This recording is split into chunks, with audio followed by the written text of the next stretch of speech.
Hi, I'm Alex Mebane, and welcome to So You Decided to Play Soccer. If you're watching this, you might have a child playing soccer, or playing soccer yourself, or heaven has smiled on you, and you're being asked to be the team's referee. But I'm glad you're here, and what we're going to learn is what the laws of the game are, and what to expect in a youth soccer game. Our source for the laws of soccer is the governing body for soccer, and forgive my poor French accent, the Fédération Internationale de Football Association, or FIFA. Everywhere else in the world, soccer is called football. Go figure. Now, there are only 17 laws of the game, and as a referee, I've come to realize that knowing what the laws or rules are makes the game a lot more fun to play and watch. Am I the best ref ever?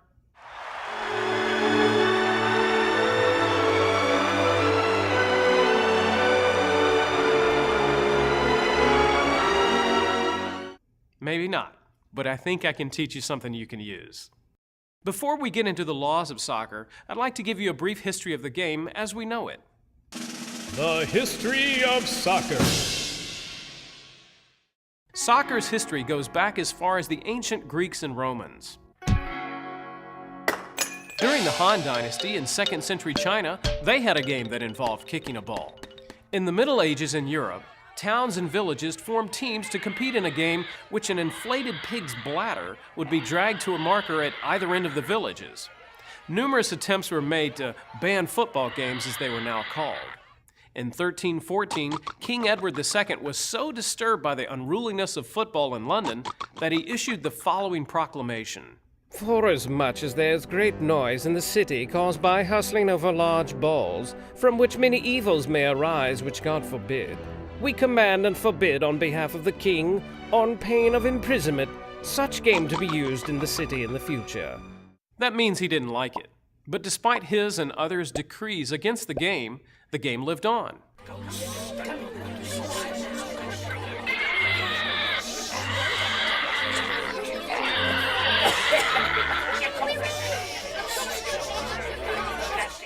And a few hundred years later, in fact, King James of the King James Bible fame gave the game his blessing. In his Book of Sports, released in 1618, he instructs Christians to play every Sunday after worship, a practice carried on today in American football as well. Football was adopted by a number of English schools as a way of encouraging competitiveness and promoting exercise. Each school had its own rules, but over time, two schools of thought emerged. One school of thought favored a game with kicking and dribbling the ball. Hello. These were the rules adopted by schools like Eton. Another school of thought preferred a game where the ball could be carried and be a bit more rough and tumble. Hello. These rules were adopted by schools like rugby, and yes, that is the origin of the game of rugby, and American football as well. Finally, in the fall of 1863, in a tavern in London, the Football Association was created from various football teams or clubs as they were known, with the purpose of having a set of rules by which the game should be played. And in December, the laws of football were published. By the beginning of the 20th century, the game had gained popularity in other European countries as well, and all felt a need for a single body to oversee it. So, on May 21st, 1904, in Paris, France, not Texas, the Fédération Internationale de Football Association, also known as FIFA, was born and remains the governing body over the rules of soccer today. Let's turn our attention now to the laws themselves. Law 1, the field of play. In the same way we call a baseball field a diamond, a football field the gridiron, a soccer field is called a pitch, more than likely a throwback to the British game of cricket. When they set up their field, a part of it is called pitching the stumps. Don't worry though, there are no stumps in soccer. Law 1 has a lot of standards of measurement that aren't really applicable in a youth soccer game because the teams are smaller, the fields are smaller, the ball is smaller, the goals are smaller, heck, even the players are smaller. But there's some elements of Law 1 that apply to every soccer match, and that's what we'll focus on today. Law 1 states that matches must be played on natural or artificial surfaces. That pretty much covers every kind of surface. Also, the field of play must be rectangular. It can't be a circle, a triangle, a trapezoid, or a square. Now, you're probably thinking, hey, a square is a rectangle. True, but Law 1 goes on to say the length of the touch line must be greater than the length of the goal line. And those are two important lines to know which make up the boundaries of the field. On a soccer pitch, there are two sets of parallel lines. The longer line is called the touch line. The touch line is what in other sports we might call the sideline, but in soccer it's called the touch line. I like to remember it as the only place on a soccer pitch where to put the ball back into play, you touch it with your hands. The other line we need to remember is the goal line. Like I said earlier, the goal lines are shorter than the touch lines. And at the center of each goal line, we place, ta-da, a goal. Now sometimes the goal is two flags stuck in the ground, a couple of traffic cones, or even a pair of shoes. But hopefully, it's two upright posts joined by a horizontal crossbar. In most youth soccer games, these goals are smaller than a standard-sized goal, just as the field is also smaller. Also, a net is not required, but most of the time you'll probably have one. Now, the funny thing about the lines of a soccer field is that they're a part of the soccer field. Okay, maybe that's not that funny. But what I mean is this, that even if the ball touches the line, it's still in. In most American sports, when the ball or a player touches a boundary line, they're out or the ball's out. Not in soccer. It's not out until the entire ball has crossed the line. For example, these balls are all still in play, even if the slightest bit of the ball is on or above the line. It's not until the entire ball crosses the line that it's out.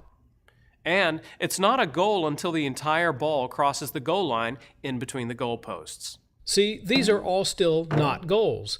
It's not until the entire ball crosses the line in between the goalposts and under the crossbar that it becomes a goal. What I want you to understand is the lines of a soccer field are a part of the area they surround or enclose. As long as any part of the ball is on or above the line, the ball's still in play. The player can even be off the field playing the ball as long as the ball hasn't left the field. So we have our outside boundaries, the touch lines and the goal lines, and then we divide the field into two halves with a halfway line connecting the touch lines. Often you'll have a flag on either side of the field to mark the halfway line. These flags are optional, and they're placed at least a yard off of the touch line. That way the players can play the ball down the line if necessary. In the middle of that halfway line, we put a center mark. It's where we kick off, where the game will begin at the end of each half, any overtime periods, and after a goal has been scored. There is also a center circle to designate a 10-yard radius from the center mark, a boundary we'll talk about more in Law 8. Okay, so our field's looking good here, but we have a couple of other areas to mark. First off, we have the goal area, which is right by the goal. On some youth fields, you won't have this area, but if you do, its biggest significance is that it is in this area that you place a ball for a goal kick. You can place the ball anywhere within the goal area, but most of the time players just place the ball at the top of the goal area. The other marking we can't live without is the penalty area, sometimes called a penalty box. But that's a hockey term. The penalty area surrounds the goal area and is a bit bigger. It also has a significance in a goal kick, but for those of you just starting out, remember this. It's the area where the goalkeeper can touch the ball with his or her hands.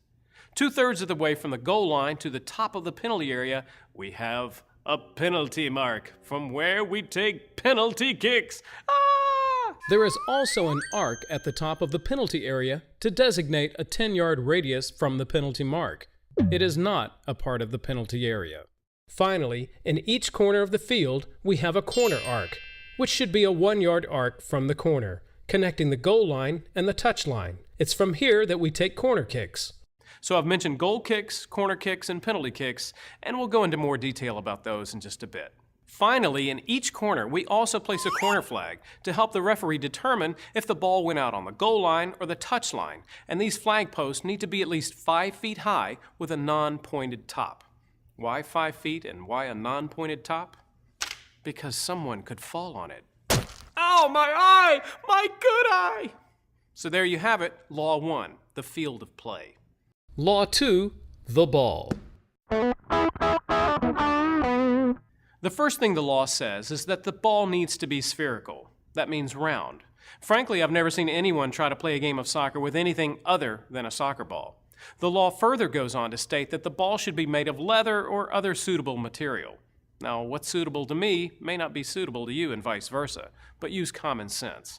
Here are some examples of non-suitable material.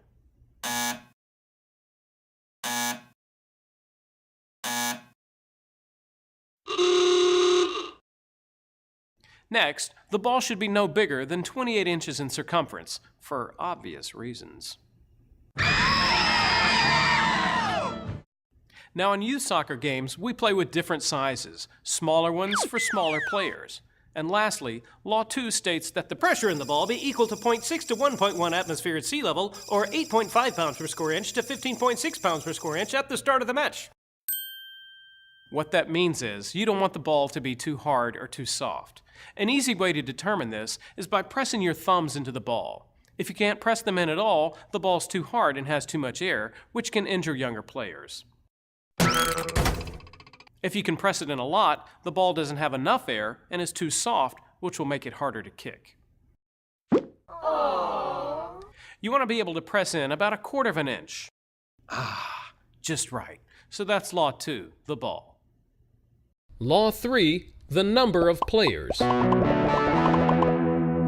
Soccer is played with 2 teams, each consisting of no more than 11 players on the field at one time, and one of those is the goalkeeper. The match may not start if either team has fewer than 7 players. In youth soccer, most of our games are what we call small or short-sided games. That means the teams can be 5-on-5, 6-on-6, 7-on-7. You get the idea. This is so that younger players get as much time with the ball as possible to help them learn how to play. In official competitions like World Cup, you're allowed only 3 substitutions from a list of 7 substitutes. And once you leave the game, you can't come back. In our youth soccer games, that's not the case. Most youth soccer programs allow for unlimited substitutions. However, in all matches, the names of the substitutes must be given to the referee prior to the game. The competition rules will state how many of these named substitutes may be used. And remember that one of the players is the goalkeeper. During the game, any of the players can change places with the goalkeeper if 1, you get the referee's permission, and 2, you do it when the ball is out of play. Now, there are a few more details about substitutes we won't go into because, again, we're talking youth soccer games here. But one thing I will say is this: unless you're going out of the game, don't go off the field. Stay on the field. Parents can bring water to the touchline. So there you have Law 3, the number of players. Law 4, the player's equipment. The first thing we're concerned with is safety, so we don't want any player wearing or using equipment that may be dangerous to himself or to another player. A big no-no is jewelry. FIFA decreed that no jewelry of any kind is permissible, including taping over the jewelry. You'll see some kids do that with their ears and with wristbands. Rings, earrings, wristbands, etc. aren't necessary to play soccer, so don't get your kids' ears pierced right before the start of soccer season. The basic equipment is 5 things: shirt, shorts, shin guards, socks, and footwear. You don't have to have cleats to play soccer, but it does help. The shin guards need to be covered by the socks, not the other way around. Remember that goalkeeper we talked about in Law 3? The goalkeeper must wear colors that distinguish him or her from the other players and the referee. There are some really cool goalkeepers' jerseys out there, and that's half the fun of playing goalkeeper. Sometimes you'll have a player that wants to wear a hat. But we usually don't allow it. If it's cold, a beanie is okay, but definitely no hard-bill hats like a baseball cap. There is some modern protective equipment such as headgear, face masks, knee and arm protection made of soft, lightweight padded material that are permitted. But be careful when you have someone who wants to play in a soft cast. They're wearing that cast for a reason and might need to sit out until they're healed. But some youth soccer programs don't allow any type of cast or splint. Again, a player must not use equipment or wear anything that is dangerous to himself or to another player. And there you have it, Law 4, the player's equipment. Law 5, the referee. The referee's job is to enforce the laws of the game, control the match, make sure the ball is okay, that the players are wearing the correct equipment, acts as a timekeeper and keeps a record of the match, and stops the match at his or her discretion for any infringements of the law. Please remember that phrase, at his or her discretion. Sometimes a referee will see something you can't from the touchline. They're usually much closer to the play. The decisions of the referee regarding the facts connected with the play are dun-dun-dun, final. A referee can change a decision if play hasn't restarted, but we can't go back in time. Okay, stop. Now, if you do end up being the referee, here's a piece of advice about your whistle. We use the whistle to stop and start play. Keep that in mind. You probably don't need to blow it when the ball goes out of bounds. The kids usually know the ball went out. And when a goal is scored, all you do is point to the center circle. Not exciting, I know. Sometimes you'll see refs with different colored shirts, and that means nothing. It's usually because one of the teams is wearing a color similar and we don't want to blend in with them. As a referee in youth soccer games, the one thing FIFA leaves out is you have to deal with the parents. And in some youth soccer games, some are a little nuts. I speak from experience. I've been that wacko yelling from the sidelines. The thing to remember is this is a kids' soccer game, not World Cup. The kids are there primarily to have fun. The way children see us treating opposing teams and the referee teaches them behavior, good or bad. As the legendary basketball coach John Wooden said, "Athletics don't build character, athletics reveal character." you don't want your child's memory of his or her soccer game to be of you being taken away in a police car. So be nice to the refs. More than likely, they're just parents trying to help. And if you end up being that ref, don't be afraid to take it seriously. Look the part. Which ref are you more likely to take seriously?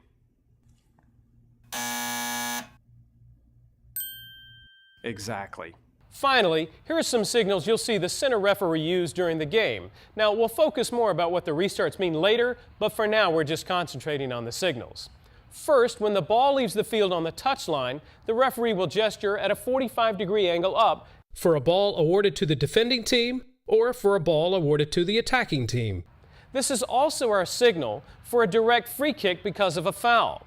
Now keep in mind there's not a signal for what kind of foul it is, just whether the kick is direct or indirect. For an indirect free kick, the referee will hold his arm straight up and keep it there until the ball has touched another player or has gone out of bounds. For a goal kick, the referee will point directly towards the goal. Now for a corner kick, we point towards the corner to which the kick should be taken. Could be this corner, could be that corner.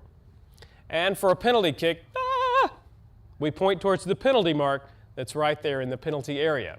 And finally, again, when there's a goal, all we do is point towards the center circle.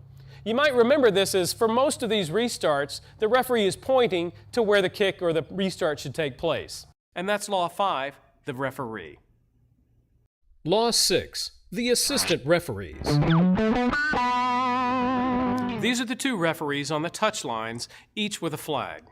FIFA requires that there be 2 assistant referees in matches, but in youth soccer, that's not always the case. If you do have the luxury of having 2 qualified assistant refs, count your blessings.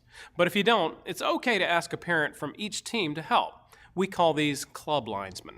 A club linesman is there to signal the ball going in and out of play, whether on the touchline or the goal line. These signals will indicate which team is entitled to a corner kick, goal kick, or throw-in. And that's about it for a club linesman. But for a true assistant referee, in addition to signaling the ball in and out of play, Law 6 goes on to say an assistant referee is also there to assist when a player may be penalized for being in an offside position, assist when a substitution is requested, assist in the taking of a penalty kick, and also assist in signaling offenses not seen by the center referee. Now during the game, the assistant referee faces the field and moves with the second to last defender, the goalkeeper being the last defender, or the ball, whichever is closer to the goal. You work from the goal line to the halfway line. You don't run the entire touch line. And even though you stop at the halfway line, you'll still want to look down the line to help the center referee understand when the ball is in and out of play. Now we're going to show some of the flag signals that the assistant referee uses. Now, one of the primary duties of the assistant referee is to indicate when the entire ball has left the field of play. If the ball went out on the touchline, the assistant referee raises his flag at a 45-degree angle up For a ball awarded to the defending team or for a ball awarded to the attacking team. And if it's going the other way, feel free to change hands. Don't cross your body. You end up looking like the Scarecrow from The Wizard of Oz, and Being a referee, there'll be plenty of comments about being brainless anyway. Now, if the ball went over the goal line and a goal was not scored and it was last touched by the defense, the restart is a corner kick. And the corner kick signal is 45-degree angle down, pointing at the corner closest to you. Even if the kick is on the other side of the field, you're pointing at the corner flag closest to you.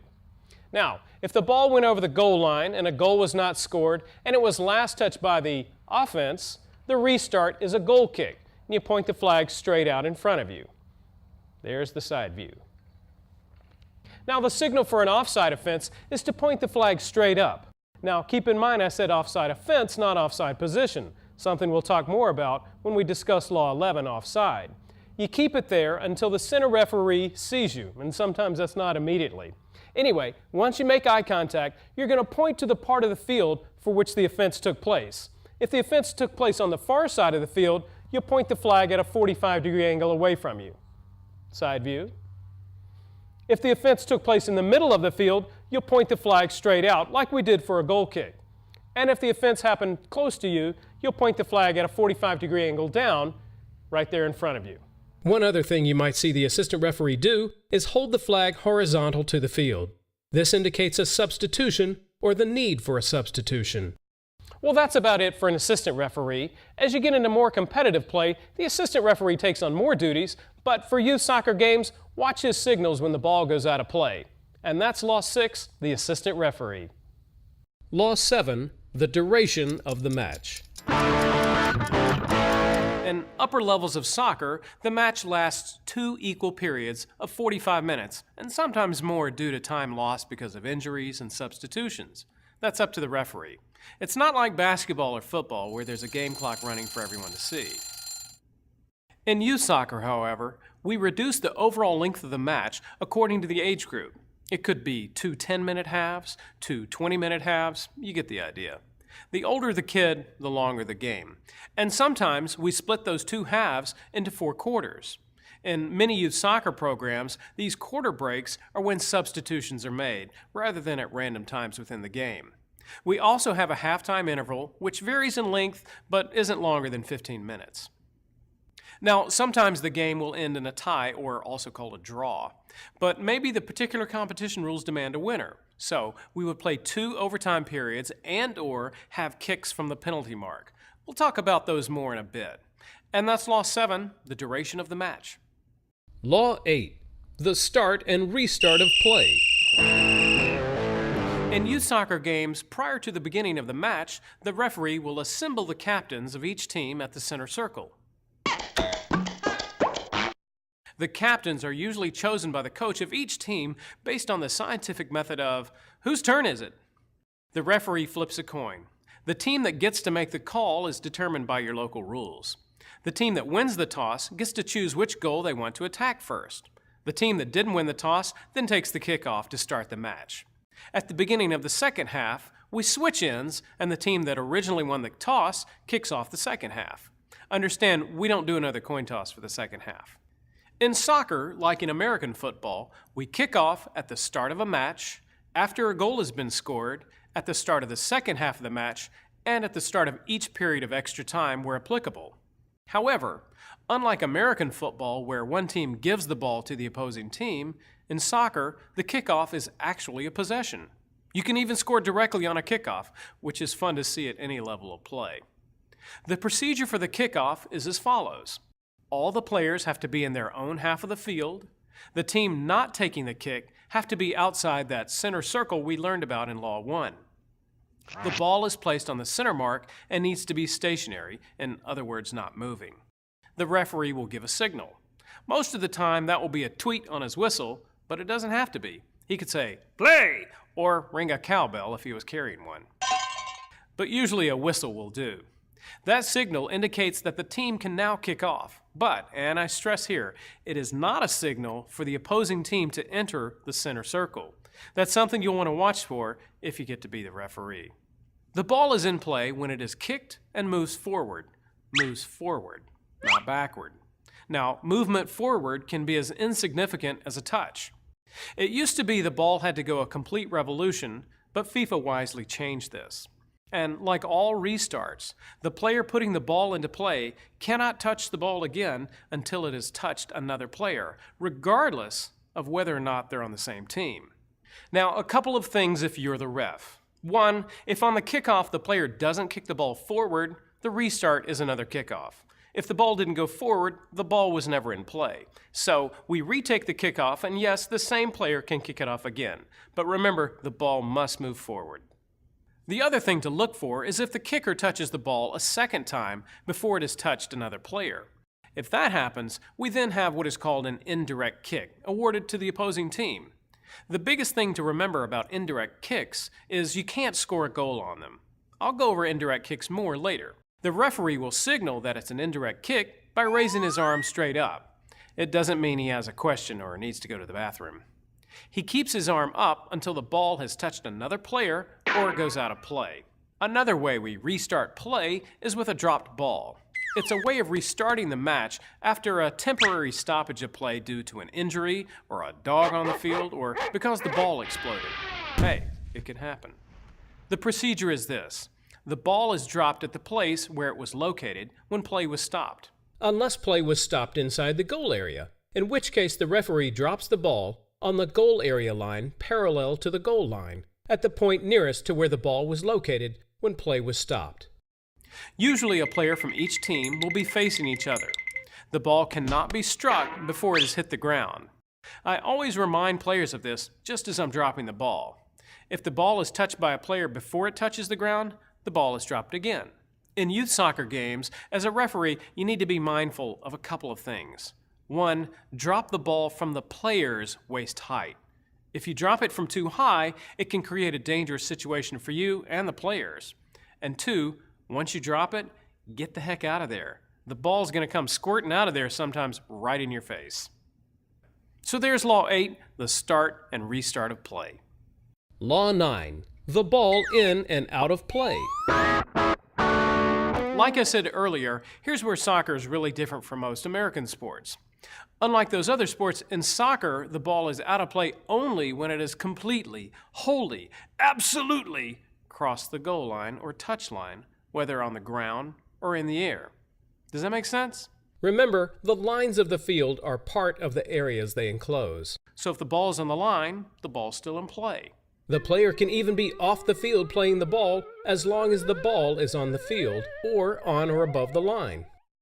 Countless times I've heard parents and spectators yelling, "The ball's out! The ball's out!" when it's still on the line. The ball is also out of play when play itself has been stopped by the referee. Now the ball is in play at all other times, including when it bounces off the goalpost, off a crossbar, or even a corner flag and remains in the field of play. Even if, heaven forbid, it hits the referee, the ball is still in play. I've been hit a few times. I'm sure they were all accidents. But that's Law 9, the ball in and out of play. Law 10. The method of scoring. Remember how we just talked about how the ball has to completely cross the line to be out of play? It's the same for a goal to be scored. The ball has to completely, wholly, absolutely cross the goal line between the goal posts for a goal to be scored. In youth soccer games, it's especially important as the referee to follow the ball all the way to the goal line to see that indeed the whole ball has crossed the line. Sometimes in soccer games, especially with the youngest players, the ball just kind of dribbles down there, and what may look like a goal really isn't. And believe me, you'll have parents freaking out thinking it's a goal. But if you're on the line, you'll have so much more authority to say it was or wasn't a goal than if you make the call 20 yards away. Now, if you have assistant referees, part of their job description is to follow the ball to the goal line for that very reason. Here are some examples. No goal, no goal, no goal. Goal!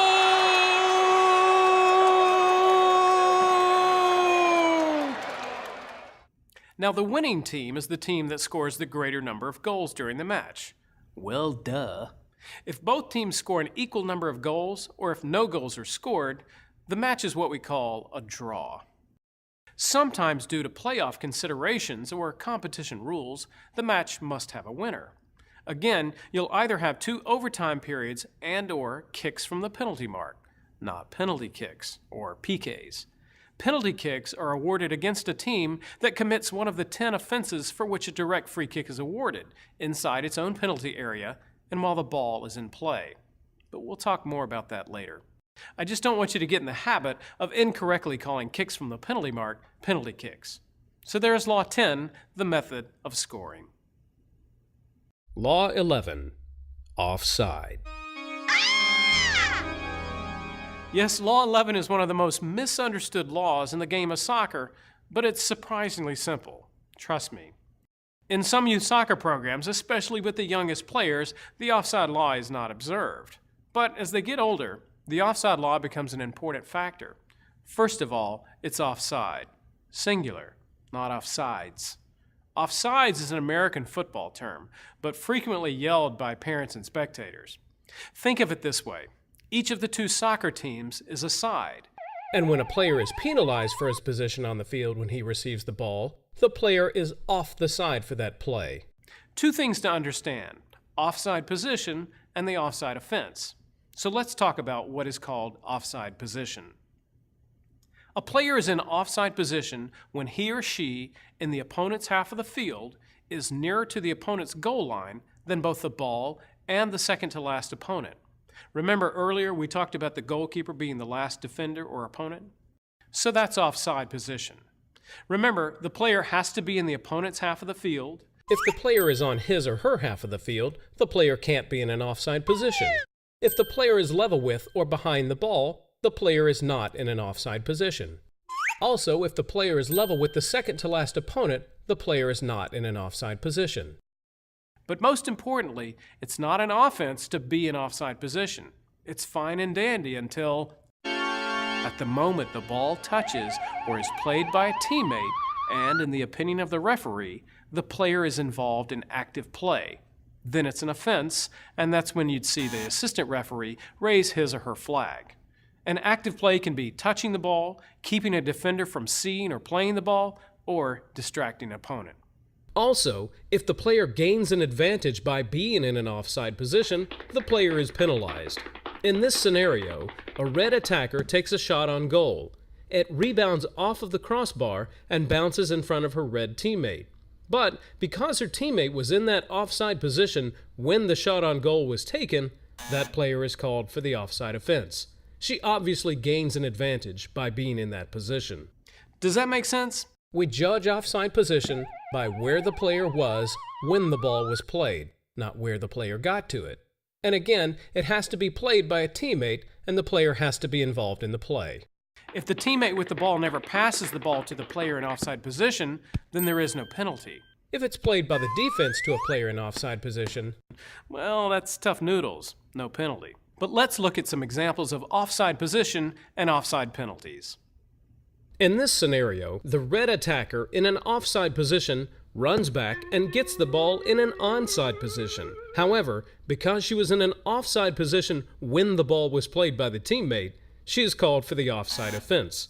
Remember, we judge offside position by where the player was when the ball was played. In this scenario, a shot by the red attacker rebounds or deflects off an opponent to a red teammate in an offside position. The red player is called for the offside offense. The defender never actually had possession, so we deem that the ball was played by the red teammate and therefore an offside offense. In this scenario, the red attacker in an offside position is called for the offside offense even though she didn't play the ball. However, she did interfere with the goalkeeper, preventing her from playing the ball. Remember, to be in offside position, a player in the opponent's half of the field is nearer to the goal line than both the ball and the second-to-last opponent. It is not an offense to be in offside position. Something important to remember is that there are times when the offside law is suspended for a moment. Anytime the ball leaves the field, the offside law is suspended for the first player to receive the ball. That means on a throw-in, a goal kick, or a corner kick. There is no offside offense if a player receives the ball directly from those three restarts. And the best thing to remember as a player is you can't be offside if you're behind the ball. And that's Law 11, offside. Law 12, fouls and misconduct. In most youth soccer games, there are certain fouls and misconduct you'll always see. Pushing, tripping, dangerous play, and handling the ball deliberately, or handball, as parents will yell out.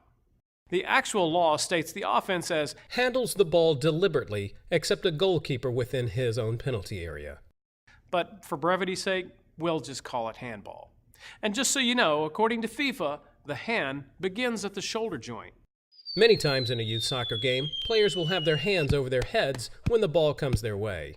Is that a handball? Yes, it usually is. There's no reason to have your hands up there. Now, if a player is protecting himself and the ball hits his hands, that's different and the player should not be penalized. However, if they try to play the ball with their hands while protecting themselves, then yep, that's a handball. Again, handling the ball involves a deliberate act of a player making contact with the ball with his hand or arm. The referee must take the following into consideration: movement of the hand towards the ball. Another way to think of it is, did the hand hit the ball or did the ball hit the hand? And the distance between the opponent and the ball. Did the player have time to move his hand? The position of the hand does not necessarily mean that there is an infringement. Most players, especially the young ones, know when they've committed this foul, and you can be sure the spectators will let you know. But remember, sometimes the ball just bounces funny and hits a hand, and we play on.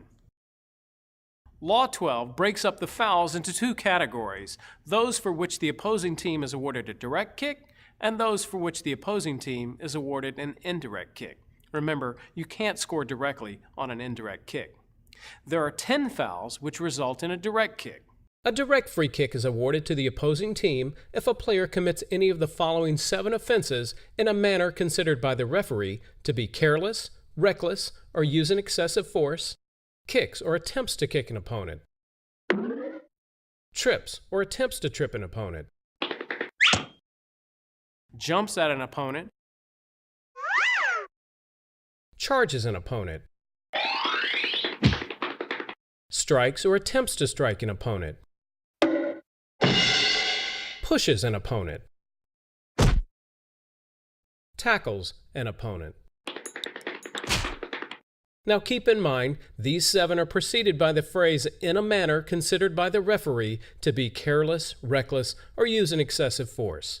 The reason the law is written that way is because all of those things, kicking, tripping, pushing, can happen in a game and it not be a foul. Sometimes mean old Mr. Gravity rears his ugly head and a kid will fall down. I just want you to understand it's not always a foul. A direct kick is also awarded the opposing team if a player commits any of the following offenses: Holds an opponent, spits at an opponent,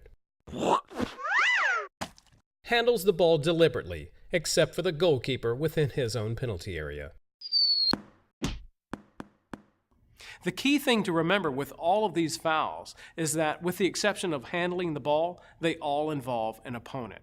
If any of these 10 offenses is committed by a player while inside that player's own penalty area, Irrespective of where the ball is, provided it is in play, a penalty kick is awarded the opposing team. We'll talk more about penalty kicks later. An indirect free kick is awarded to the opposing team if a player, in the opinion of the referee, plays in a dangerous manner, impedes the progress of an opponent, prevents the goalkeeper from releasing the ball from his hands, or commits any other offense not previously mentioned in Law 12 for which play is stopped to caution or dismiss a player. A couple of things worth mentioning about dangerous play. In youth soccer games, the dangerous play you'll see is high kicks and kids wanting to play the ball while they're on the ground. Now, we define a high kick as any kick higher than the player's waist. If there's no opponent near, it's fine. But if there is an opponent near, high kicks or playing the ball while you're on the ground creates a dangerous situation, and we penalize that with an indirect kick for the opposing team. playing in a dangerous manner is defined as any action that, while trying to play the ball, threatens injury to someone, including the player himself. It's committed with an opponent nearby and prevents the opponent from playing the ball for fear of injury. What's being penalized as dangerous is the effect of the act on the opposing player, not the act itself. We also have some play that results in a free kick involving the goalkeeper. Most of these are to prevent time wasting by the keeper. An indirect free kick is awarded the opposing team if a goalkeeper inside his own penalty area commits any of the following 4 offenses. 1. Takes more than 6 seconds while controlling the ball with his hands before releasing it from his possession. 2. Touches the ball again with his hands after it has been released from his possession and has not touched any other player. 3. Touches the ball with his hands after it has been deliberately kicked to him by a teammate, but here's the thing, a teammate can head the ball or chest the ball and the goalkeeper pick it up. And 4. Touches the ball with his hands after he has received it directly from a throw-in taken by a teammate. The thing to remember here is the goalkeeper can always kick the ball. When in doubt, kick it out. Now, in more competitive games, we use disciplinary sanctions known as cautions and send-offs, signaled by yellow and red cards. The idea for the cards was invented by the legendary British referee Ken Aston. Now, only a player or a substitute or substituted player may be shown a red or yellow card. What I mean is, you don't and shouldn't show the card to coaches or spectators. You can order off or expel from the field a coach for irresponsible behavior and terminate or suspend a match because of interference from spectators. But to show them a card is incorrect. With the youngest kids, we don't use yellow and red cards primarily because of the emotional impact it has on them. Although, I have seen adult players react as children to being shown a card. But so you know just why a player might receive a yellow or red card, here's the rundown. The yellow card is the caution card, much like a yellow traffic light. A player is cautioned and shown the yellow card if he commits any of the following 7 offenses. 1. Is guilty of unsporting behavior, which can be many things. 2. Shows dissent by word or action. 3. Persistently infringes the laws of the game, basically keeps fouling a lot. 4. Delays the restart of play. 5. Fails to respect the required distance when play is restarted with a corner kick or free kick or throw-in. 6. Enters or re-enters the field of play without the referee's permission. And 7. Deliberately leaves the field of play without the referee's permission. Unsporting behavior can take many forms. Intentionally reaching out and hitting the ball with your hand is often unsporting behavior. And yes, it is also a foul that results in a direct kick. But a player that reaches up and slaps the ball, we further penalize with a caution. Yelling at an opponent is often unsporting behavior. Faking a foul is also considered unsporting behavior.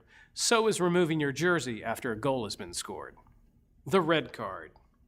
A red card is our way as referees of saying to a player, "You've been naughty and can't play with us anymore." A player is sent off and shown the red card if he commits any of the following 7 offenses. 1. Is guilty of serious foul play. Now, serious foul play often means a very hard tackle, and remember in soccer, a tackle is stealing the ball. A tackle that endangers the safety of an opponent is serious foul play. Number 2 is guilty of violent conduct, like socking another player. 3. Spits at an opponent, or any other person. 4. Denies the opposing team a goal or an obvious goal-scoring opportunity by deliberately handling the ball. Yeah, back to that handball again. 5. Denies an obvious goal-scoring opportunity to an opponent moving towards the player's goal by an offense punishable by a free kick or penalty kick. 6. Uses offensive or insulting or abusive language and/or gestures. And 7. Receives a second caution in the same match.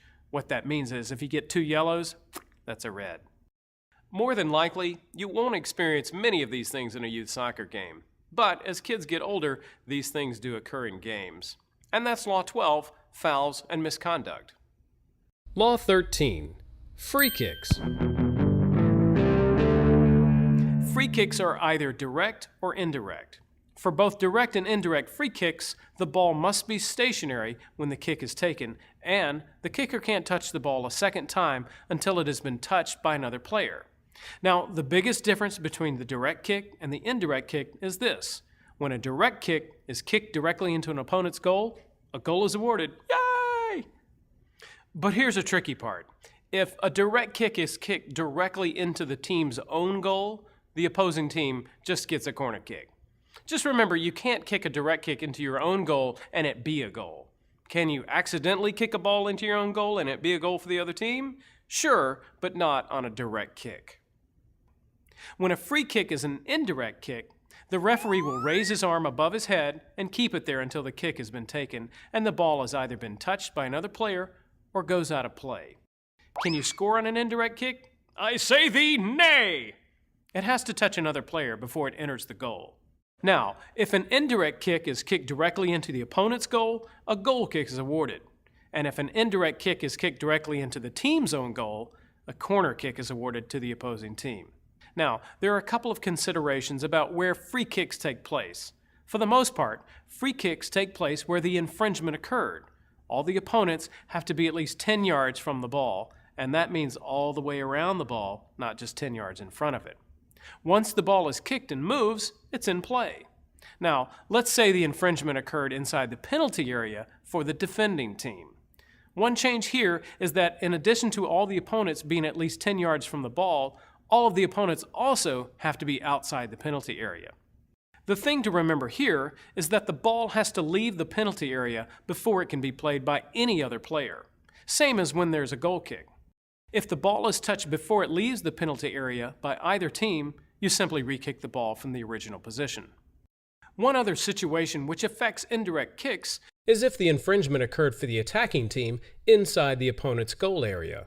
If it's inside the goal area, then the ball is placed on the goal area line parallel to the goal line at the point nearest to where the infringement occurred. And in this situation, the opponents wouldn't have to be 10 yards away, but could be on their own goal line between the goalposts.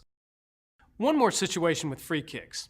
If the opponent is closer than 10 yards, like you see sometimes people run up on the ball as the kick is taken, then the kick is retaken. And if they're older kids, you might caution them and show them the yellow card as well. And that's Law 13, free kicks. Law 14, the penalty kick. A penalty kick is awarded against a team that commits one of the 10 offenses for which a direct free kick is awarded, inside its own penalty area and while the ball is in play. Remember those 10 offenses?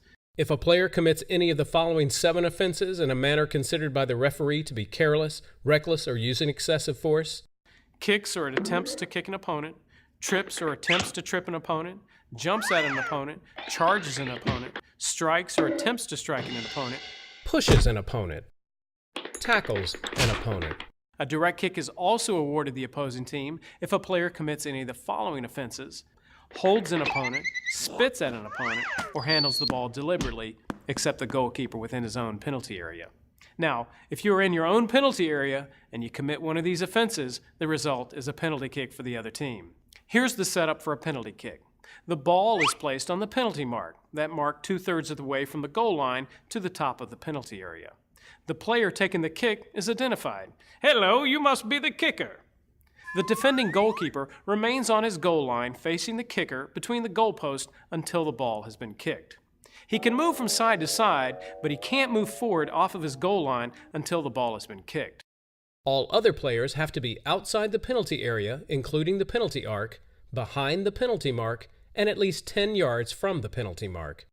Once all the players are in position, the referee will signal that the player can kick. Usually it's a whistle blow, and I would encourage you to remind the players not to kick until you've blown the whistle. Sometimes you'll have players that are nervous or excited and accidentally kick the ball before the whistle. If that happens, whether or not a goal was scored, you retake the kick. Now, there are all sorts of things that can happen in a penalty kick.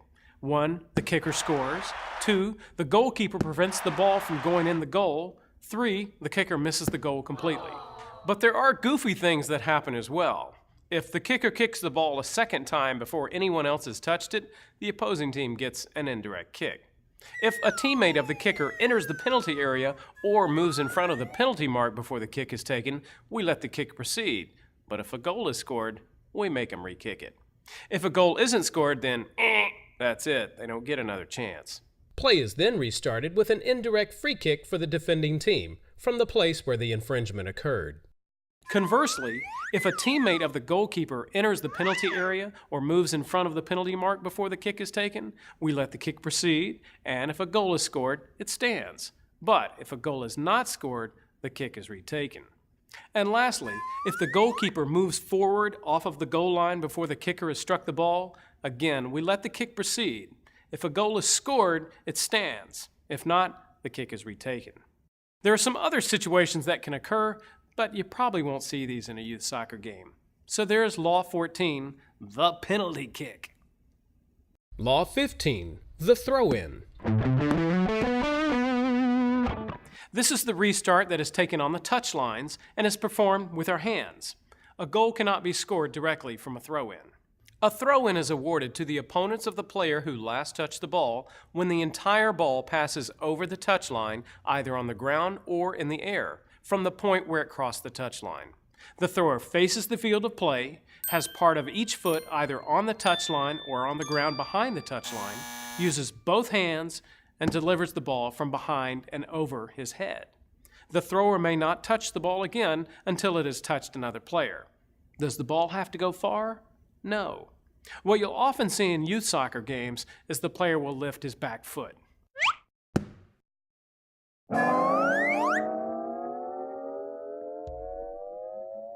Depending on your youth soccer program rules, Because we make exceptions for younger players, the result may be the player gets another chance to throw it in, or the ball is given to the opponents.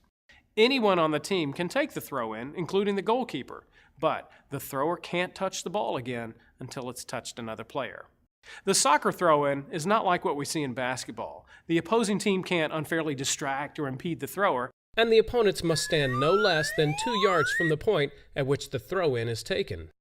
With older players, if an opponent unfairly distracts or impedes the thrower, He is cautioned and shown the yellow card because he is failing to respect the required distance on a restart. Also, if a player is in an offside position, there is no offside offense if the player receives the ball directly from a throw-in.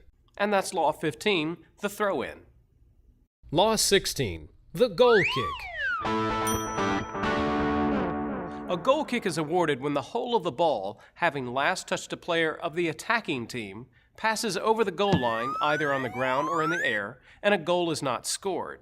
The goal kick procedure is this. The ball is kicked from any place within the goal area by a person of the defending team. Can the goalkeeper kick the goal kick? Sure. Can someone else on the team? Sure. The opponents have to remain outside the penalty area, and the ball is not in play to either team until it has left the penalty area. For example, if one of the kids comes up and kicks the ball before it's left the penalty area, you just go back and redo the goal kick. The ball was never in play. Also, this is one of those situations where the kicker can't touch the ball again until it has been touched by another player. You can actually score on a goal kick if you can get it down there. If a player is in an offside position, there is no offside offense if the player receives the ball directly from a goal kick. So the thing to remember is, if the ball crosses the goal line and was last touched by an attacker and a goal was not scored, the restart is a goal kick. So, there's Law 16, the goal kick. Law 17, the corner kick. Corner kicks and goal kicks are two sides of the same coin. In both, the ball has crossed the goal line and a goal was not scored. The determining factor is, who touched it last? As we just learned, when a goal kick is awarded, it's because the ball was last touched by an attacker. So if a corner kick is awarded, who do you think last touched the ball? That's right, the defender. A corner kick is awarded when the whole of the ball, having last touched a player of the defending team, passes over the goal line either on the ground or in the air, and a goal is not scored. You can score on a corner kick, and in more advanced games, it's one of the more exciting goal-scoring opportunities. If a player is in an offside position, there is no offside offense if the player receives the ball directly from a corner kick. The corner kick goes like this. The ball is placed inside the corner arc at the nearest corner flag post. Keep in mind you cannot move the corner flag. And like other kicks, the opponents have to be at least 10 yards away. The ball is in play when the kicker kicks the ball and it moves. Remember, like other restarts, the kicker can't play the ball again until it has touched another player. I hope this has helped you understand the laws of soccer. Of course, as your child advances in their level of play, there'll be a few other things to learn, but you're off to a great start. Who knows? One day your child could be playing on a World Cup team. But for now, remember, it's just kids having fun and kicking the ball around. Try not to freak out. Thanks for watching.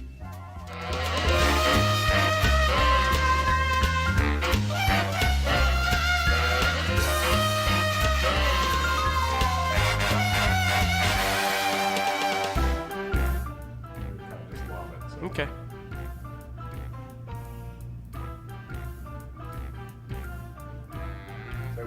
Oh, I'm waiting on you. I'm sitting there waiting for it. I'm like, it's gonna hurt.